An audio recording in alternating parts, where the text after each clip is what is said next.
Hello my dear students, lockdown e Pathshala DC Ramgarh द्वारा आयोजित आज के केमिस्ट्री ई पाठशाला में द सॉलिड स्टेट के चैप्टर के पार्ट 16 पर मैं सभी 12th साइंस के बच्चों का स्वागत करता हूं। आज की जिस टॉपिक पर हम लोग चर्चा करेंगे उस टॉपिक का नाम है पी टाइप सेमीकंडक्टर और साथ ही magnetic properties of solid. P type semiconductor जिसमें हम इलेक्ट्रिकल प्रॉपर्टीज पर डिस्कस कर रहे थे। इलेक्ट्रिकल प्रॉपर्टीज़ पर हम यदि बात करें तो प्रीवियस क्लास में हमने इलेक्ट्रिकल प्रॉपर्टीज़ के बारे में बताया था कि इलेक्ट्रिकल कंडक्टिविटी के बेस पर हमारे 3 तरह के सॉलिड सब्सटेंसेस होती हैं: इंसुलेटर्स, सेमीकंडक्टर्स एंड कंडक्टर्स। और ये तीनों सब्सटेंसेस में किसमें इलेक्ट्रिसिटी पास होता है, किसमें पास नहीं होता, किसके थर्मल एनर्जी से इलेक्ट्रिसिटी पास होती है एज ए सेमीकंडक्टर, ये सारी चीज़ों को जान पाए थे। साथ ही ये भी जान पाए थे हम लोग कि किस कारण से कंडक्टर्स इलेक्ट्रिसिटी को कंडक्ट करता है जबकि इंसुलेटर करंट को कंडक्ट नहीं करता। एनर्जी बैंड थ्योरी पर बात किए थे। एनर्जी बैंड थ्योरी पर हमने वैलेंस बॉन्ड और कंडक्शन बॉन्ड के बारे में समझाया था। फोरबिडन एनर्जी गैप पर बात किए थे कि फोरबिडन एनर्जी गैप के कारण ही इंसुलेटर में करंट अलाउ नहीं करता, चूँकि फोरबिडन एनर्जी गैप की वैल्यू उसमें बहुत ही ज़्यादा होती है, जिसके कारण वैलेंस बॉन्ड के इलेक्ट्रॉन कंडक्शन बॉन्ड में पहुंच नहीं पाता। तो ये सारी चीज़ें हम लोग पिछले क्लास में बहुत बारीकी से और बहुत ही अच्छी तरीके से समझ गए थे। सेमीकंडक्टर पर यदि हम बात करें तो सेमीकंडक्टर हम लोग बात किए थे कि ये 2 तरह के सेमीकंडक्टर होते हैं, इंट्रिंसिक और extrinsic. Intrinsic semiconductor as a undoped semiconductor, as a pure semiconductor like silicon, germanium. Extrinsic semiconductor जिसमें डॉपिंग की जाए, जिसमें suitable impurities as a trivalent या पेंटावैलेंट इम्प्योरिटी उसमें ऐड की जाए, जिसमें डॉपिंग की जाए।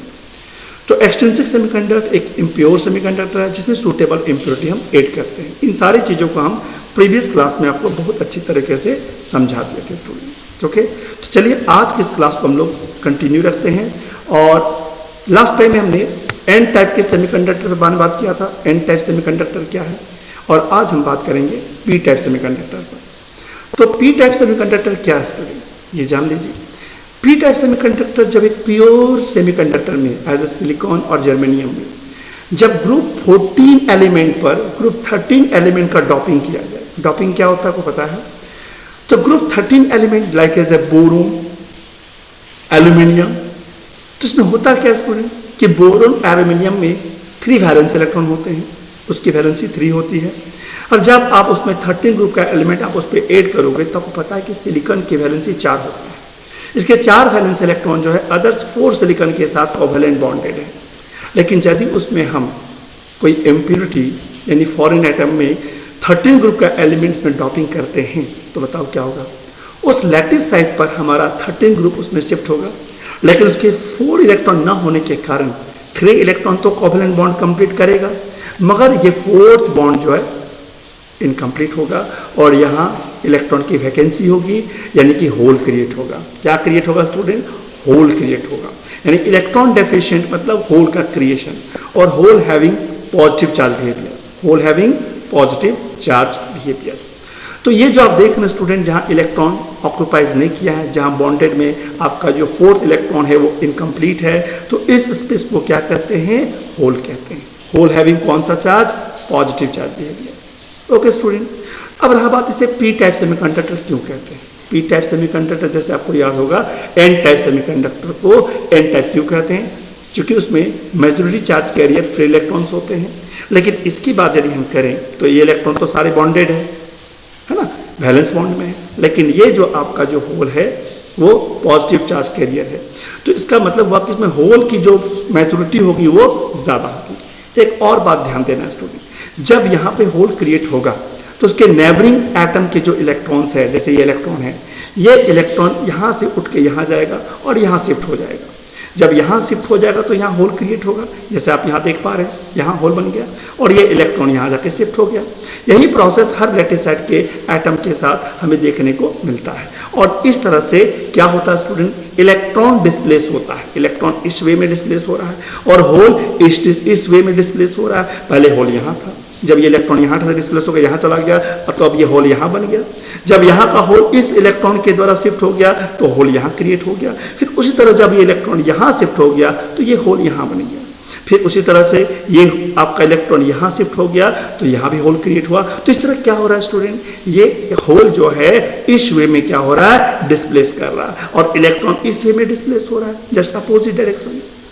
ओके, तो इस होल के डिस्प्लेस होने के कारण क्या होगा, करंट कैरियर कहलाएगा ये होल। तो इलेक्ट्रॉन का डिस्प्लेसमेंट जो है इस वे में यहाँ हो रहा है और होल का डिस्प्लेसमेंट इस वे में होता है। तो जब उसमें ट्राइवेलेंट इम्प्योरिटी ऐड करते हैं तो उसमें जब होल क्रिएट होता है तो उसके नेबरिंग इलेक्ट्रॉन क्या होता है, शिफ्ट होके यहाँ फिलअप होता है और यहाँ वैकेंसी क्रिएट होता है, होल क्रिएट होता है। ओके स्टूडेंट, तो इस तरह से हम कहेंगे होल्स की मेजॉरिटी कैरियर इसमें ज़्यादा होती है, किसमें, पी टाइप के सेमीकंडक्टर में, और इलेक्ट्रॉन जो होता है वो मिनोरिटी कैरियर होता है। यानी इलेक्ट्रॉन की संख्या क्या बोलेंगे, फ्री इलेक्ट्रॉन की संख्या होल की तुलना में कम होते हैं। समझ गए? चलिए, तो पी टाइप सेमीकंडक्टर में हमने ओवरऑल क्या समझा, इसको अपने कॉपी में राइट डाउन करेंगे। सिलिकॉन और germanium of group 14 can also be doped with element of group 13 element like boron, aluminium और gallium which contain with 3 valence electron, right? 3 electrons of boron form covalent bond with 3 electron of silicon, right? The 4th electron in silicon is extra. 4th electron जो silicon के पास extra है, that remain isolated, वो वही रहेगा, and create an electron hole और electron vacancy, वो hole create करेगा और इलेक्ट्रॉन की वैकेंसी क्रिएट होगा। And electron from A neighbouring atom, आपने देखा था कि नेबरिंग एटम के जो इलेक्ट्रॉन से वो आ जाते हैं कहाँ पर, और भर जाते हैं कहाँ पर, जहाँ पे होल बनता है।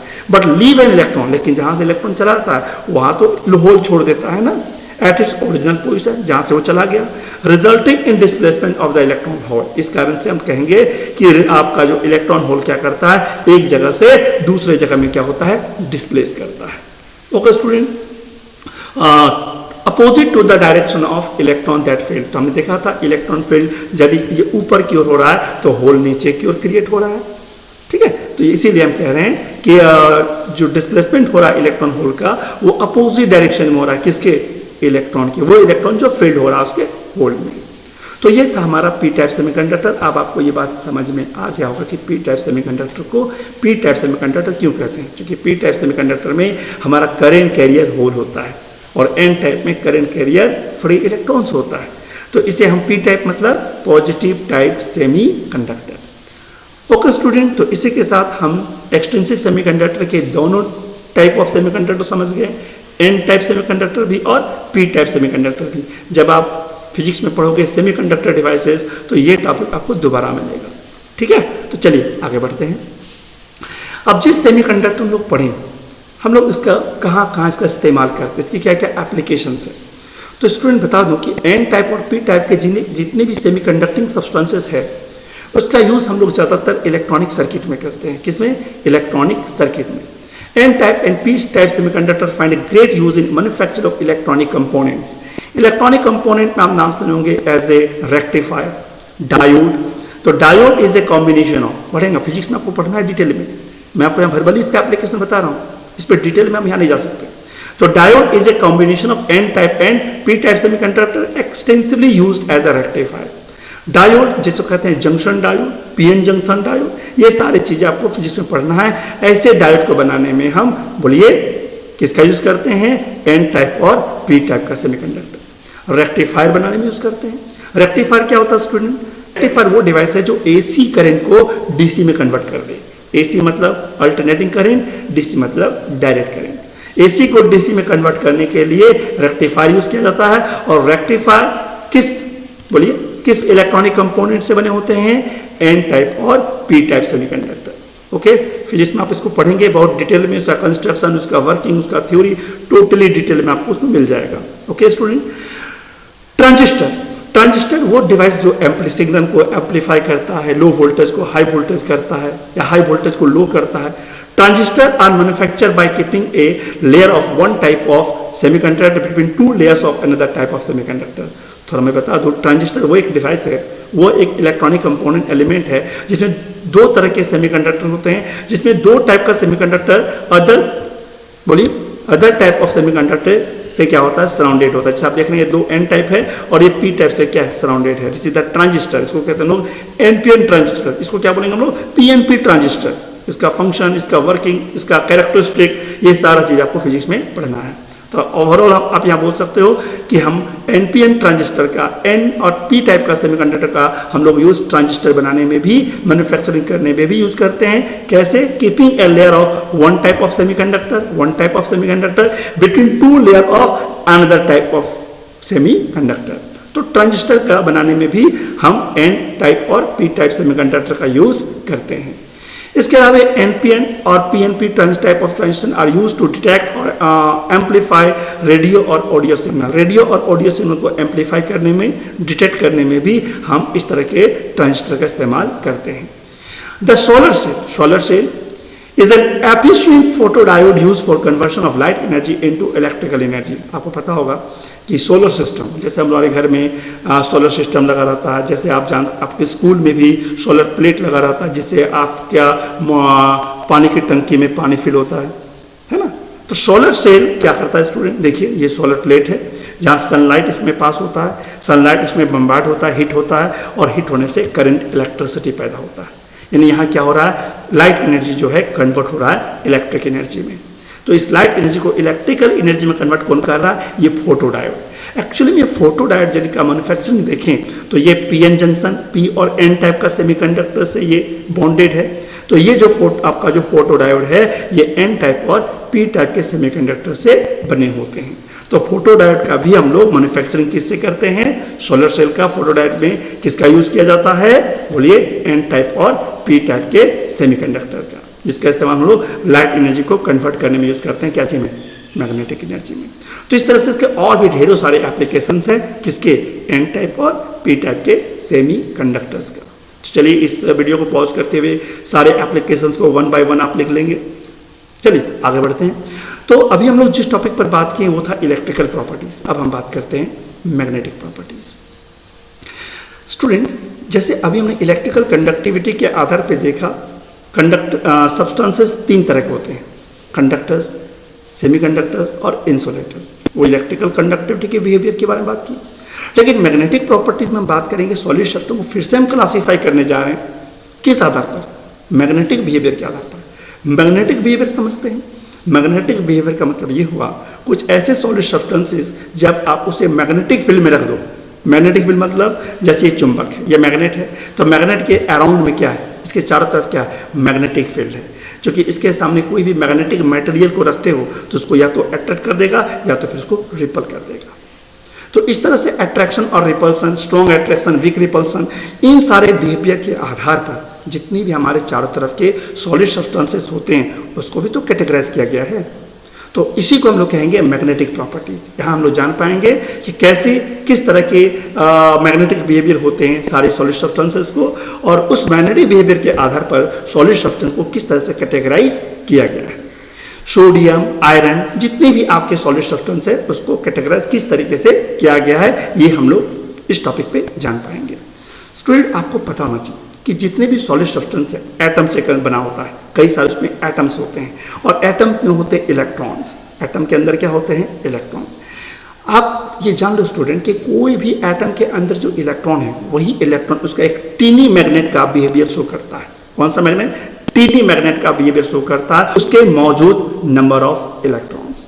अब रहा बात की ये इलेक्ट्रॉन का ओरिएंटेशन क्या है, क्योंकि एटम में जो इलेक्ट्रॉन है वो तो रेस्ट में होता नहीं, वो इलेक्ट्रॉन हमेशा क्या करता है, मोशन करता है। ये सारे इलेक्ट्रॉन जो होते हैं एटम पर क्या होता है, मोशन करता है। Every substances possesses magnetic properties originated from the electron present in them. यानी इसका जो मैग्नेटिक बिहेवियर की जो पॉसिबिलिटीज है, मैग्नेटिक प्रॉपर्टीज की जो पॉसिबिलिटीज है, इसकी ओरिजिनिटी मतलब उसका ओरिजिन देखा जाए तो उसके मौजूद उसके क्या है, number of electrons in them. अब बात करते हैं कि इलेक्ट्रॉन का जो स्पिन होता है किसी एटम में वो कितने वे में होता है।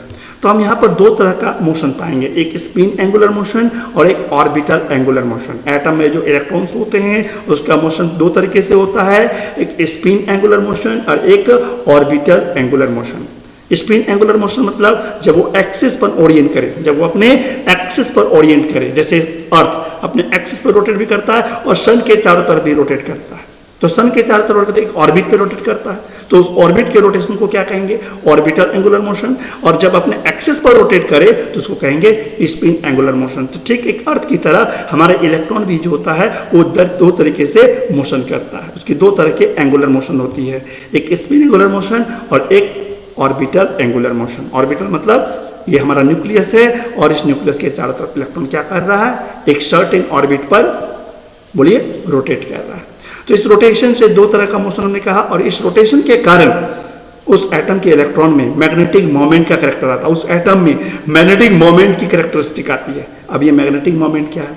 तो हर एक सॉलिड सब्सटेंस का मैग्नेटिक मोमेंट होता है। जिस तरह हर एक इलेक्ट्रिक डायपोल का डायपोल मोमेंट होता है, इलेक्ट्रिक डायपोल मोमेंट होता है, उसी तरह से हर मैग्नेटिक सब्सटेंस का मैग्नेटिक मोमेंट होता है। फिजिक्स में आप इस मैग्नेटिक मोमेंट के बारे में बहुत अच्छी तरह से पढ़ेंगे आप, जब आप मैग्नेटिज्म की चैप्टर में आप पहुंचोगे।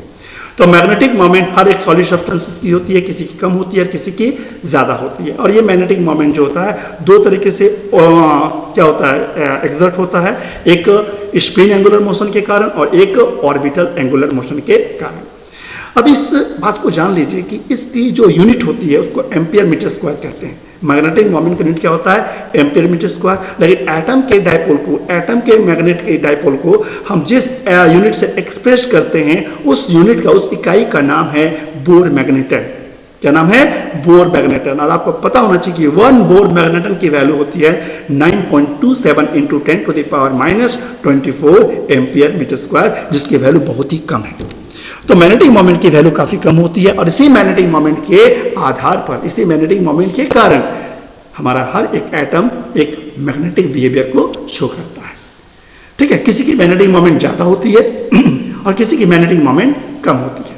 उसी आधार पर हम मैग्नेटिक सब्सटेंस को यदि हम कैटेगराइज करें तो पाएंगे कितने तरीके से, चलिए उस पर भी बात करेंगे। लेकिन उससे पहले इन सारे पॉइंट को अपनी कॉपी में राइट डाउन करना। Each electron in an atom behave like a tiny magnet, यानी हर एक इलेक्ट्रॉन एटम का एक टेनी मैग्नेट का बिहेव शुरू करता है। The magnetic moment of this substance originate from two types of motion: its orbital motion around the nucleus and its spin around its own axis. Right? Electron being a charged particle, electron तो charge particle है। Actual में electron charge particle, इसी कारण तो उसमें magnetic moment है, उसमें इसी कारण से तो उसकी मैग्नेटिक बिहेवियर होती है। जब आप फिजिक्स में पढ़ोगे मैग्नेटिक इफेक्ट ऑफ करंट तो आपको एक टॉपिक मिलेगा ऑरस्टेड एक्सपेरिमेंट। कौन सा एक्सपेरिमेंट? ऑरस्टेड एक्सपेरिमेंट। ऑरस्टेड ने सबसे पहले बताया था कि यदि किसी कंडक्टर पर कोई करंट फ्लो होता है तो उसके चारों तरफ एक ऐसा एनवायरनमेंट क्रिएट होता है जहां किसी मैग्नेटिक नीडल को यदि वहां पर रखा जाए, मैग्नेटिक नीडल जिसमें नॉर्थ पोल और साउथ पोल होता है, तो उसमें एक डिफ्लेक्शन प्रोड्यूस होता है। यानी कि कोई भी कंडक्टर, कोई भी करंट के फ्लो होने से उसके चारों तरफ एक मैग्नेटिक फील्ड प्रोड्यूस होता है। ठीक उस तरह से इलेक्ट्रॉन भी चार्ज पार्टिकल है। जब इलेक्ट्रॉन के चार्ज पार्टिकल किसी ऑर्बिट पर या अपने एक्सिस पर जब ओरिएंट करेगा तो उसमें भी तो मैग्नेटिक फील्ड प्रोड्यूस होगा, जो कि electron as a charge particle.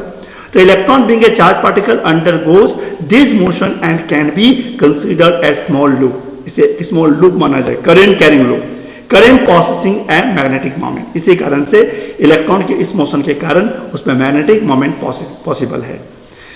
Therefore, each electron has a permanent spin and its orbital magnetic moment associated with. इसलिए उसमें एक permanent spin होगी, orbital magnetic moment associate होगा। Magnitude of this magnetic moment is very small. इसकी magnitude की बात की जाए, इसकी value की बात की जाए तो इसकी value काफी कम होती है, काफी small होता है। And is measured in the unit called Bohr magneton। जैसे हमने कहा था, इसको जिस यूनिट से मेजर करते हैं उसको कहते हैं बोर मैग्नेटन। और इसकी वैल्यू कितनी होती है 1 बोर मैग्नेटन का? 1 बोर मैग्नेटन की वैल्यू 9.27 × 10⁻24 एम्पियर मीटर स्क्वायर होता है। ये वैल्यू कहाँ से आया? जब आप मैग्नेटिक डायपोल पढ़ोगे फिजिक्स में तो आपको समझ में आ जाएगा ये वैल्यू कहाँ से आया। हम यहाँ पर डिस्कस नहीं कर सकते। ओके स्टूडेंट, तो चलिए अभी इसी मैग्नेटिक मोमेंट और इसी मैग्नेटिक बिहेवियर जो हर सॉलिड सब्सटेंसेस में डिफरेंट होता है, इस आधार पर यदि हम उसको क्लासीफाई करें तो जितने भी सॉलिड सब्सटेंसेस हैं उसके टोटल हम 5 रूपों में पाते हैं। इसके 5 तरह के टाइप्स हैं, 5 प्रकार हैं। कौन कौन से प्रकार हैं? First of all diamagnetic substance, second as a paramagnetic substance, third as a ferromagnetic substance, fourth as a anti ferromagnetic substance और last fifth as a ferri magnetic substance. तो चलिए वन बाय वन सारे magnetic material को हम लोग explain करते हैं। सबसे पहले हम बात करते हैं डाईमैग्नेटिक सब्सटेंस। डाईमैग्नेटिक सब्सटेंस आप देख रहे हैं ये एक मैग्नेट है और इसके अराउंड में क्या है, मैग्नेटिक फील्ड लाइंस है। ये क्या है, मैग्नेटिक फील्ड लाइन, यानी इसके चारों तरफ मैग्नेटिक फील्ड का प्रभाव है। यहाँ पर ये नॉन यूनिफॉर्म मैग्नेटिक फील्ड है। नॉन यूनिफॉर्म का मतलब जहाँ मैग्नेटिक फील्ड का जो स्ट्रेंथ है एवरी पॉइंट पर सेम ना रहे, डिफरेंट रहे। तो ये हमारा नॉन यूनिफॉर्म मैग्नेटिक फील्ड है। और इस नॉन यूनिफॉर्म मैग्नेटिक फील्ड यदि हम इस मैग्नेट के सामने कोई डाईमैग्नेटिक सब्सटेंस रख दें, कोई सॉलिड सब्सटेंस रख दें और रखने के साथ क्या कर दिए, वो रिपल कर दे। देखिए आप यहाँ था, अब ये यहाँ आ गया, मतलब क्या हुआ, ये रिपल कर गया। रिपल कर गया मतलब स्ट्रॉन्ग मैग्नेटिक फील्ड से वीक मैग्नेटिक फील्ड पर चला गया। तो इसमें क्या हो रहा है, रिपल्सन हो रहा है। तो जो सॉलिड सब्सटेंस में क्या हो, रिपल्सन हो, स्ट्रॉन्ग मैग्नेटिक फील्ड पे रखने पर, non uniform strong magnetic field पे रखने पर वो क्या कर जाए, रिपल कर जाए, वैसे सब्सटेंस को हम कहेंगे डाईमैग्नेटिक सब्सटेंस। अब पहचान क्या है इसकी सर, तो डाईमैग्नेटिक सब्सटेंस का पहचान ये है कि उसके ऑर्बिटल में, आप जानते हैं इस इलेक्ट्रॉन को फिल करने आप पढ़े होंगे 11th के एटॉमिक स्ट्रक्चर वाले चैप्टर में, ये ऑर्बिटल 3D के ऑर्बिटल, 5 ऑर्बिटल, 4s के 1 ऑर्बिटल, आप देख सकते हैं इसका इलेक्ट्रॉनिक कॉन्फ़िगरेशन के आधार पर पाओगे तो इसके सारे इलेक्ट्रॉन पेयर्ड होंगे। इसके ऑर्बिटल में एक भी इलेक्ट्रॉन ऐसा नहीं जो अनपेयर्ड है, सारे के सारे इलेक्ट्रॉन कैसे हैं, पेयर्ड फॉर्म में। और इस पेयर्ड फॉर्म में होने का मतलब ये हुआ कि ये कैसा सब्सटेंस है, डाईमैग्नेटिक सब्सटेंस। तो जो डाईमैग्नेटिक सब्सटेंस होते हैं उसके ऑर्बिटल के सारे इलेक्ट्रॉन पेयर्ड फॉर्म में होते हैं, इसके एक भी इलेक्ट्रॉन अनपेयर्ड नहीं रहता। यही है diamagnetic substance. As example of zinc, copper plus ion और zinc plus 2 ion. Zinc plus 2 ion जिसमें होता है 3d10 और 4s2, 4s2 में 2 इलेक्ट्रॉन लूज कर गया तो 3d10 के 10 का 10 इलेक्ट्रॉन कंप्लीट फील्ड है। तो जिसमें कोई भी अनपेयर इलेक्ट्रॉन ना हो, नो अनपेयर इलेक्ट्रॉन, वो सब्सटेंस कहलाता है डाईमैग्नेटिक सब्सटेंसेस। ओके स्टूडेंट, चलिए डाईमैग्नेटिक सब्सटेंस पर यदि हम पॉइंट आउट करें, राइट डाउन करें, कुछ एग्जांपल भी आप याद रख लो। Water as a diamagnetic substance, sodium chloride as a diamagnetic substance, benzene as a diamagnetic substance. ये सारे के सारे सब्सटेंस कैसे हैं, डाईमैग्नेटिक सब्सटेंस। ठीक है, चलिए आगे बढ़ते हैं। डाईमैग्नेटिक सब्सटेंस के सारे पॉइंट को आप राइट डाउन कर सकते हैं जो अभी हमने आपको बताया। Diamagnetism weakly repelled by a magnetic field. Okay, this property is represented by the substance in which all the electron are paired. इससे ये पता चलता है कि सारे के सारे इलेक्ट्रॉन्स में क्या है, पेयर्ड है। And there are no unpaired electrons, में किस तरह का कोई अनपेयर्ड इलेक्ट्रॉन नहीं होता। They are weakly magnetised on application of magnetic field in opposite direction, यानी कि मैग्नेटाइज होता है लेकिन इसका डायरेक्शन अपोजिट होता है। क्योंकि आप देख रहे हैं कि ये जो आपका मटेरियल है ये स्ट्रॉन्ग मैग्नेटिक फील्ड से वीक मैग्नेटिक फील्ड की ओर डिस्प्लेस हो रहा है, रिपल्सन हो रहा है। तो ये वीकली मैग्नेटाइज होता है। मैग्नेटाइज मतलब उसकी मैग्नेटिक प्रॉपर्टी आ जाना, लेकिन इसकी मैग्नेटिक प्रॉपर्टी वीकली होता है जब आप उसको अप्लाई करोगे opposite to direction of magnetic field में। Pairing of electron cancel out their magnetic moment, तो हर एक इलेक्ट्रॉन का एक मैग्नेट डायपोल होता है। और चूंकि आप जानते हैं कि इलेक्ट्रॉन पेयर्ड फॉर्म में है, यदि आप उस सभी इलेक्ट्रॉन का मैग्नेटिक मोमेंट को यदि आप सम ऑफ करो, चूंकि ये सारे इलेक्ट्रॉन एक क्लॉक और एक एंटी क्लॉक में है, पेयर्ड फॉर्म मतलब एक ऊपर एक नीचे, इसका मतलब एक क्लॉकवाइज में और एंटी क्लॉकवाइज में, तो हर एक इलेक्ट्रॉन का जो डाइपोल मोमेंट होगा वो इक्वल और अपोजिट होगा। तब जब आप उसको ऐड करोगे, वेक्टर सम करोगे, तो क्या होगा, उसके मैग्नेटिक मोमेंट कैंसल आउट हो जाएगा, जिससे कारण उसकी मैग्नेटिक कैरेक्टर लॉस हो जाता है। Example water, HCl, benzene are some example of such substances. तो ये अपने कॉपी में सारे पॉइंट को राइट डाउन कीजिएगा। ओके, तो ये था डाईमैग्नेटिक सब्सटेंसेस। नाउ अब बात करते हैं पैरामैग्नेटिक सब्सटेंसेस। पैरामैग्नेटिक सब्सटेंस का क्या बिहेवियर होता है मैग्नेटिक फील्ड में। देखिए स्टूडेंट, ये वीक मैग्नेटिक फील्ड है। जब हम इस सब्सटेंस को एक वीक मैग्नेटिक फील्ड में रखते हैं तो ये सब्सटेंस क्या होता है, देखिए क्या हो गया, स्ट्रॉन्ग मैग्नेटिक फील्ड की ओर डिस्प्लेस हो गया। दैट मीन्स में अट्रैक्शन हो रहा है वीक मैग्नेटिक फील्ड से स्ट्रॉन्ग मैग्नेटिक फील्ड की ओर। तो ये कौन सा सब्सटेंस है, ये पैरामैग्नेटिक सब्सटेंस है। इसकी क्या पहचान है, आखिर इसमें ऐसा क्या कारण है जिसके कारण ये मटेरियल जो है एक वीक मैग्नेटिक फील्ड से डिस्प्लेस होकर स्ट्रॉन्ग मैग्नेटिक फील्ड को चला गया, मतलब अट्रैक्शन हो गया। इसका मतलब ये हुआ कि इसमें अनपेयर इलेक्ट्रॉन है। तो स्टूडेंट याद रखना कि जो भी सब्सटेंसेस में एटलीस्ट 1 अनपेयर इलेक्ट्रॉन हो, एटलीस्ट 1 इलेक्ट्रॉन क्यों ना हो अनपेयर्ड, वो सब्सटेंस कहलाएगा paramagnetic substance. As example chromium, chromium 3+ ion, cobalt, cobalt 3+ ion. यदि आप इसका इलेक्ट्रॉनिक कॉन्फ़िगरेशन में ऑर्बिटल में इलेक्ट्रॉन को फिल करोगे तो आप पाओगे कि उसमें क्या है, अनपेयर इलेक्ट्रॉन है। जितनी ज्यादा अनपेयर इलेक्ट्रॉन होगा उसकी मैग्नेटिक मोमेंट उतनी ही ज्यादा होगी। तो इसका अट्रैक्शन का कारण, उसका मेन कारण क्या है, इलेक्ट्रॉन का अनपेयर होना। इसी इलेक्ट्रॉन के अनपेयर होने के कारण उसकी मैग्नेटिक बिहेवियर डिफरेंट होता है as compare to diamagnetic substances. Diamagnetic substances as example of iron chloride, और एग्जांपल देखा जाए तो कॉपर सल्फेट, और देखा जाए तो chromium chloride. These are example of paramagnetic substance.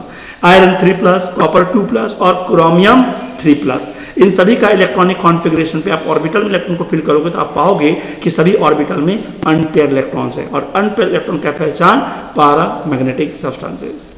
Okay student, तो चलिए अब थोड़ा सा हम पैरामैग्नेटिक सब्सटेंस पे राइट डाउन करेंगे, सारे पॉइंट को अपने कॉपी में लिखेंगे। तो paramagnetic substances are weakly attracted on application of magnetic field. ये वीकली अट्रैक्ट करता है, नॉट स्ट्रांगली अट्रैक्ट, अट्रैक्शन होता है मगर बहुत ही फास्ट नहीं, थोड़ा धीरे होता है, वीकली अट्रैक्शन होता है। कहाँ पर? Application of magnetic field, magnetic field के अलावा। It is due to presence of one or more unpaired electron. इसका कारण क्या है? इसका अट्रैक्शन का क्या कारण है? इसमें वन या एक से अधिक इलेक्ट्रॉन का क्या होना? Unpaired electron that gets attracted by the magnetic field, जिसके कारण वो मैग्नेटिक फील्ड की ओर अट्रैक्ट होता है। Application of magnetic field magnetizes the paramagnetic substances in the same direction. इसकी जो मैग्नेटाइजेशन होता है वो अपोजिट डायरेक्शन में क्या होता है? सेम डायरेक्शन में। आप देख रहे हैं कि मैग्नेटिक सब्सटेंस जो है, यानी कि अभी आप देखे थे कि वीक मैग्नेटिक फील्ड से स्ट्रॉन्ग मैग्नेटिक फील्ड को डिस्प्लेस किया, मतलब मैग्नेटिक फील्ड के लाइन के अलाउंग, तो ये सब्सटेंस जो है मैग्नेटाइज होगा, है ना। ये सब्सटेंस क्या होगा? मैग्नेटिक फील्ड के अप्लाई करने से मैग्नेटाइज होगा, और ये मैग्नेटाइज की डायरेक्शन उसी डायरेक्शन में होगी जिधर मैग्नेटिक फील्ड की डायरेक्शन है। They lose their magnetism in the absence of magnetic field. यदि आप इस मैग्नेटिक सब्सटेंस को हटा देते हो, मैग्नेटिक फील्ड से कॉन्टैक्ट से हटा देते हो, तो वो तो जब तक वो वहाँ रहेगा तब तो मैग्नेटाइज होगा, लेकिन जब आप उस मैग्नेटिक फील्ड को हटा दोगे, उसका प्रेजेंस को हटा दोगे, तो क्या हो जाएगा? वो फिर से डीमैग्नेटाइज हो जाएगा, तो अपने मैग्नेटिज्म की प्रॉपर्टी को क्या कर देगा? ये लॉस कर देगा। Oxygen O2, copper ion, ferrous ion, sorry Fe3+ ion, chromium 3+ ion, है ना, ये सारे जो आपके जो आयंस है या जो ऑक्सीजन मॉलिक्यूल्स है, ये आपका बोलिए क्या है? Paramagnetic substance. ऑक्सीजन आप याद करेंगे student, oxygen as a paramagnetic substance by using molecular orbital theory, जो आप 11th में पढ़े होंगे। मॉलिक्यूलर ऑर्बिटल थ्योरी में जब इलेक्ट्रॉन को आप फिल करोगे एंटी बॉन्डिंग ऑर्बिटल में, तो आप पाओगे ऑक्सीजन के जो ऑर्बिटल में जो इलेक्ट्रॉन्स होते हैं वो अनपेयर्ड फॉर्म में होता है। तो ये था हमारा कौन सा सब्सटेंस? Paramagnetic substance. अब हम बात करते हैं नेक्स्ट टाइप ऑफ सब्सटेंस, जिसका नाम है फेरोमैग्नेटिक सब्सटेंस। फेरोमैग्नेटिक सब्सटेंस वो ऐसा सब्सटेंस है जिसकी मैग्नेटाइजेशन सबसे स्ट्रांग होता है। इन सभी सब्सटेंसेस में सबसे स्ट्रांगली मैग्नेटाइजेशन और सबसे ज्यादा स्ट्रांगली अट्रैक्शन हमारा कौन सा सब्सटेंस का होता है? Ferromagnetic substance. ये हम देख रहे हैं कि यहाँ एक नॉन यूनिफॉर्म मैग्नेटिक फील्ड में इस फेरोमैग्नेटिक सब्सटेंस को हम यहाँ रख रहे हैं। जैसे आप यहाँ रखें, तुरंत ये क्या करेगा? स्ट्रांगली ये वीक मैग्नेटिक फील्ड से स्ट्रांग मैग्नेटिक फील्ड की ओर क्या हो जाएगा? अट्रैक्ट कर जाएगा। यानी इसका जो अट्रैक्शन का जो स्ट्रेंथ है वो सभी सब्सटेंस से सबसे ज्यादा देखने को मिलता है। इसके हर एक आयंस का जो इसके जैसे कि हर एक आयंस एक टीनी मैग्नेट शो करता है, तो ये हर एक आयन के ग्रुप ऑफ आयन में किसी एक आयन को हम यदि ले लें, ये रीजन को कहते हैं, इसको बोलते हैं डोमेन। इसको क्या बोलते हैं? इस स्मॉल रीजन ऑफ आयन को क्या बोलते हैं? डोमेन। क्योंकि कभी भी आयन जो होता है ग्रुप फॉर्म में होता है, और उस ग्रुप फॉर्म के किसी एक सबसे स्मॉलेस्ट रीजन को हम क्या बोलते हैं? डोमेन। जब इस डोमेन में यानी इस ग्रुप ऑफ आयन में यदि हम बाहर से कोई एक्सटर्नल फील्ड देते हैं, यदि हम इसमें एक्सटर्नल फील्ड अप्लाई करते हैं, जैसे मैग्नेट रख दिए, मतलब क्या हुआ? एक बाहर से कोई एक्सटर्नल फील्ड को देना। तो जैसे आप बाहर से एक्सटर्नल फील्ड दोगे, तो इतने जितने भी इसके डोमेन हैं, इसके जितने भी डोमेन हैं, वो डोमेन एक स्पेसिफिक डायरेक्शन में क्या होना शुरू करेगा? मोशन करना शुरू होगा, अट्रैक्ट करना शुरू होगा। किसकी ओर? मैग्नेट की ओर। इसी कारण से हमारा ये सब्सटेंस होता है स्ट्रांगली अट्रैक्ट होता है मैग्नेटिक फील्ड में। ओके, आयरन, कोबाल्ट, है ना, nickel, these are examples of, and gadolinium, these are example of ferromagnetic substances. सारे सब्सटेंसेस का एग्जांपल भी याद रखेंगे, एग्जाम में आता है, बोर्ड एग्जाम में आता है। एक्सप्लेन द फॉलोइंग, है ना, विथ एग्जांपल्स। तो आपको ferromagnetic substances, diamagnetic substances, paramagnetic substances का एक्सप्लेनेशन लिखना होगा, और साथ ही आपको एग्जांपल भी देना होगा। बोर्ड में इस तरह के क्वेश्चन इससे पूछे जाते हैं 3 मार्क्स के लिए। ओके, चलिए आगे बढ़ते हैं। तो जितने भी पॉइंट आपको हमने बताया, ये सारे अपने कॉपी में राइट डाउन कीजिएगा 1 by 1। फेरोमैग्नेटिक सब्सटेंसेस आर दो substance which are strongly attract a magnetic field and can be made into permanent magnet. यानी इसको आप यदि मैग्नेटाइज कर देते हो तो ये परमानेंटली मैग्नेटाइज हो जाएगा, अपने मैग्नेटाइजेशन को ये लॉस आसानी से नहीं करेगा। अगला, this substances show magnetism even in the absence of magnetic field. यानी ये मैग्नेटाइजेशन के प्रॉपर्टीज में बरकरार रहेगा, चाहे आप मैग्नेटिक फील्ड का एब्सेंस क्यों ना दो। यानी कि आप यदि आप इस मैग्नेट को हटा भी देते हो तो ये सब्सटेंस परमानेंट मैग्नेटाइज हो जाएगा।